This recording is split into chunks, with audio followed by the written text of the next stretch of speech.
Annonceurs, entrepreneurs, promoteurs et chefs d'entreprise, choisissez dès à présent votre meilleur partenaire média, Idéal Production. Idéal Production est basé à Cotonou au Bénin. Idéal Production, le partenaire exclusif de Sika TV en Afrique.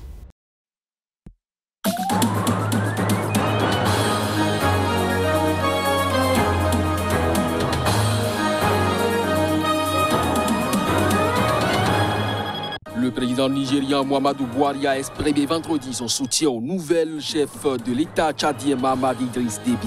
Le nouvel homme fort du Tchad était en visite à Abuja, s'engageant à poursuivre la coopération entre les deux pays.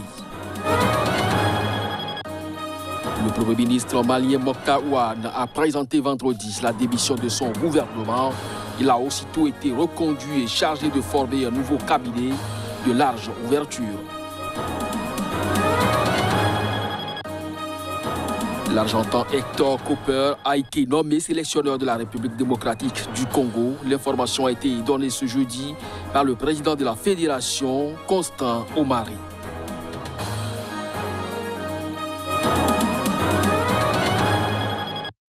C'est là les grands titres à développer au cours de cette édition. Bonjour à chacun, bonjour à tous et bienvenue. Le président nigérien Muhammadu Buhari a exprimé ce vendredi son soutien au nouveau chef de l'État tchadien Mahamat Idriss Déby.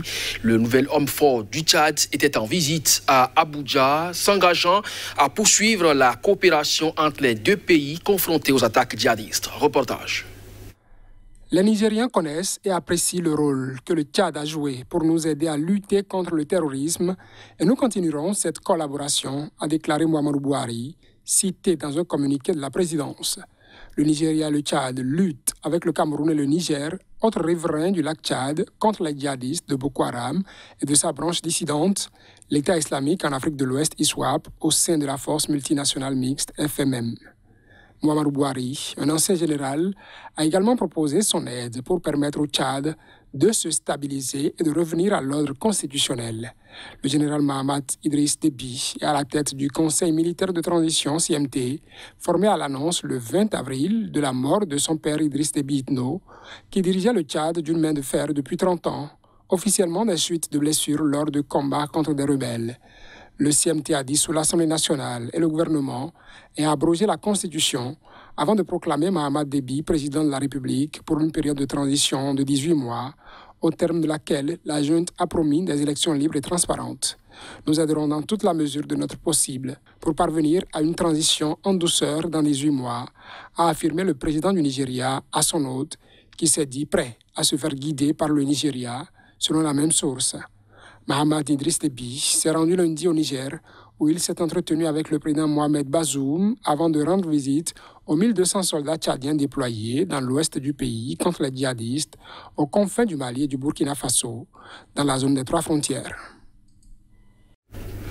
Le Premier ministre malien Mokhtar Ouane, quant à lui, a présenté ce vendredi la démission de son gouvernement. Il a été aussitôt reconduit et chargé de former un nouveau cabinet de large consensus. Reportage. Le Premier ministre, un ancien diplomate qui dirige le gouvernement malien de transition, mis en place fin septembre, après le putsch du mois d'août, a présenté dans la matinée la démission de son équipe au président de transition Bandaou. Un colonel à la retraite a indiqué sur Twitter la présidence. Mokhtar Ouane a été immédiatement reconduit dans ses fonctions, selon la même source. Les échanges entre le président et le Premier ministre ont commencé hier soir sur une éventuelle ouverture du gouvernement, a expliqué à l'AFP un conseil du président s'exprimant sous couvert d'anonymat. Mokhtar Ouane doit former un gouvernement de large ouverture en tenant compte de certaines recommandations du président qui a écouté la classe politique, les forces vives et les leaders religieux la semaine dernière, a-t-il ajouté. Le Premier ministre vient de commencer les consultations pour la formation de la nouvelle équipe gouvernementale, a confirmé un proche du Premier ministre, ayant également requis l'anonymat. Les militaires qui ont renversé le président Ibrahim Boubacar Keïta le 18 août 2020 et qui continuent à dominer les autorités de transition installées en septembre-octobre se sont engagés à rendre au bout de 18 mois le pouvoir à des civils élus. Un calendrier électoral vient d'être annoncé avec un premier tour d'élection présidentielle et parlementaire le 27 février 2022 ainsi qu'un référendum constitutionnel le 31 octobre précédent. Le doute persiste toutefois quant à leur capacité à tenir leur programme, a fortiori dans un contexte où les violences djihadistes et autres continuent sans relâche, où la contestation politique se fait jour à nouveau et où s'accumulent les signes de grogne sociale. Le mouvement du 5 juin, collectif qui fut en 2020 le fer de lance de mois de contestation achevé par le putsch, a réclamé la semaine passée la dissolution du gouvernement de transition ou encore la relecture d'un important accord de paix avec certains groupes armés. Le président sénégalais Macky Sall a appelé les Palestiniens et Israéliens à la désescalade dans une adresse télévisée à l'occasion de la célébration de Carité, l'Aïd el-Fitr et de l'Ascension. Il a invité par la même occasion l'Israël à tenir compte de la situation et à agir dans le sens de l'apaisement. Reportage. Le président sénégalais Macky Sall a appelé jeudi Israël et les Palestiniens à la désescalade. Soutien historique des Palestiniens, le Sénégal préside depuis le milieu des années 1970 le comité onusien pour les droits inaliénables du peuple palestinien. Proche du monde arabo-musulman, il a aussi des relations avec Israël, un des premiers pays à reconnaître son indépendance en 1960. Des voix s'élevaient au Sénégal pour presser le pouvoir de s'exprimer sur la crise. Le gouvernement a condamné le recours à la violence sous toutes ses formes entre Israël et les Palestiniens et réitéré son attachement à l'avènement d'un État palestinien viable, coexistant avec l'État d'Israël. C'est le lieu de prier pour la paix dans le monde, la paix en Palestine et en Israël. Et nous profitons de l'occasion pour lancer un appel pour une désescalade, afin que la paix revienne et que les discussions saines et sereines puissent être engagées entre ces deux communautés dans le respect du droit international.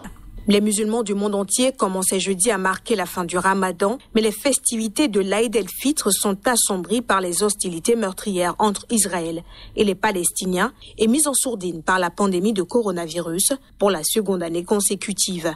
Au moins 83 personnes ont été tuées dans la bande de Gaza depuis lundi soir et plus de 480 ont été blessées par les frappes israéliennes contre cette enclave côtière à forte densité de population et sous blocus. 7 personnes ont été tuées en Israël par les tirs de roquettes du mouvement islamiste Hamas.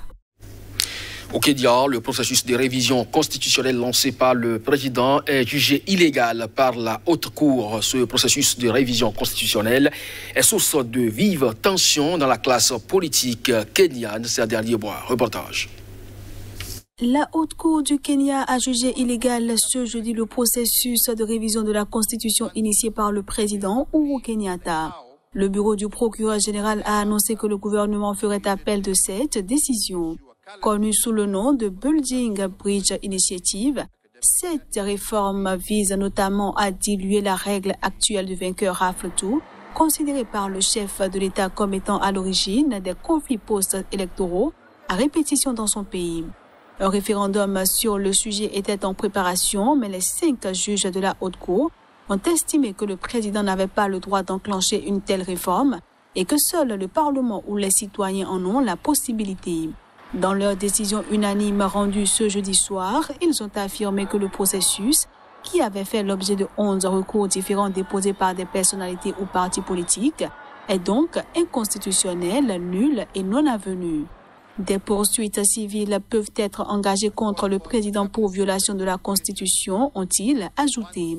Le projet Building Bridge Initiative propose de modifier la Constitution de 2010 qui avait instauré un régime présidentiel en créant notamment un poste de Premier ministre, 2 postes de Premier ministre adjoint et un poste de leader de l'opposition. Cette révision a été suggérée par une commission mise sur pied en 2018 après une poignée de main historique entre le président Kenyatta et l'opposant historique Raila Odinga, qui avait promis de tirer un trait sur des années de contestations électorales et de violences politiques. Mais elle suscite l'opposition du vice-président William Ruto, supposé dauphin de Kenyatta, qui y voit une manœuvre pour l'écarter du pouvoir. Il estime que cette révision constitutionnelle créera un système permettant à Kenyatta et Odinga de se partager le pouvoir. L'élection présidentielle au Kenya est prévue pour 2022 et Uhuru Kenyatta, qui achève son 2e mandat, n'a pas le droit de se représenter.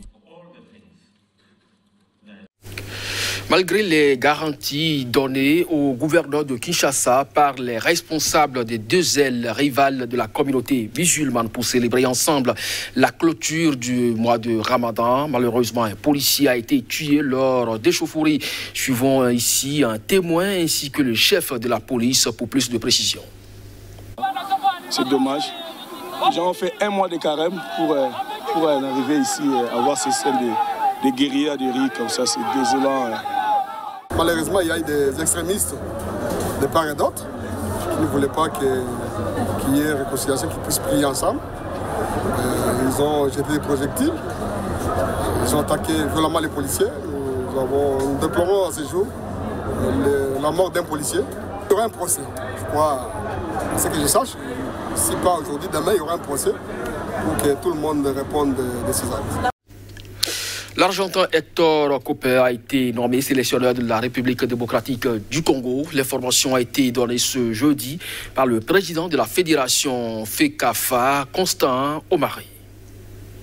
Alors que la fédération congolaise FECOFA avait annoncé un accord de principe avec Roland Kurbis, l'instance a officialisé ce jeudi la nomination d'Hector Cooper au poste de sélectionneur des Léopards. Il a finalement été préféré à Roland Kurbis, également pressenti pour le poste. L'Argentin succède au local Christian Sengui, évincé après la non-qualification pour la CAN 2021. D'ici à la fin du mois, Hector Cooper, âgé de 56 ans, viendra signer le contrat avec le gouvernement congolais, a précisé le service de presse de la FECOFA. Il aura pour tâche de qualifier l'équipe de la République démocratique du Congo pour la Coupe du Monde 2022 au Qatar, note la FECOFA sur son site internet. Les Léopards ne participeront pas à la prochaine Coupe d'Afrique des Nations CAN après leur élimination en mars dernier au Cameroun. Ancien joueur et international argentin, Hector Cooper a entraîné de nombreux clubs depuis ses débuts en 1993, notamment en Espagne et en Italie.